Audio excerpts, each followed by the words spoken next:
இந்த முல்லை செடி கட் பண்ணி விட்டேங்க, பூத்து முடிஞ்சிருச்சு. இதில் ஒரு சைடில் ஒரு செடி ஒன்று முளைச்சிருந்துச்சி. இதே மூடாக்காவும் பாருங்கள் கட் பண்ணி விட்டு போட்டிருக்கு. இன்றைக்கி பேபி செம்பருத்திலே கொஞ்சம் பூக்கள் இருக்குது. எல்லாமே அடிக்கிற வெயிலுக்கு செடிங்க எல்லாம் பழுத்த மாதிரி ஆயிடுச்சு. தண்ணியுமே ஒரு 4-5 நாள் கொடுக்காம ஊருக்கு போனதுனால.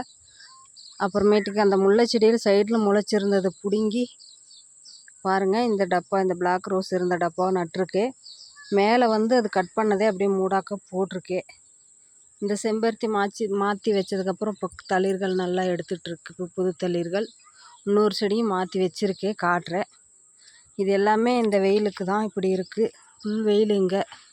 அந்த முல்லை செடி பிடுங்கி இதில் நட்டுட்டேங்க. ஏற்கனவே அது டப்பா ரொம்ப இதாயிருச்சு, டேமேஜ் ஆயிடுச்சு. கொஞ்சம் வேருங்க கீழே நிறைய இறங்கிருந்துச்சி. கட் பண்ணி விட்டு இந்த முருங்கை செடி வச்சது டப்பாவில் நட்டுட்டு, நல்லா பெரிய டப்பாவில் 3 முல்லை செடி இருக்காங்க நம்ம தோட்டத்தில். அப்புறம் இன்னொன்று சொல்ல மறந்துட்டேன், இந்த அடுக்குமல்லியுமே இப்போ தான் கட் பண்ணி விட்டேங்க. பிடிச்சா லைக் பண்ணுங்கள். பாய்.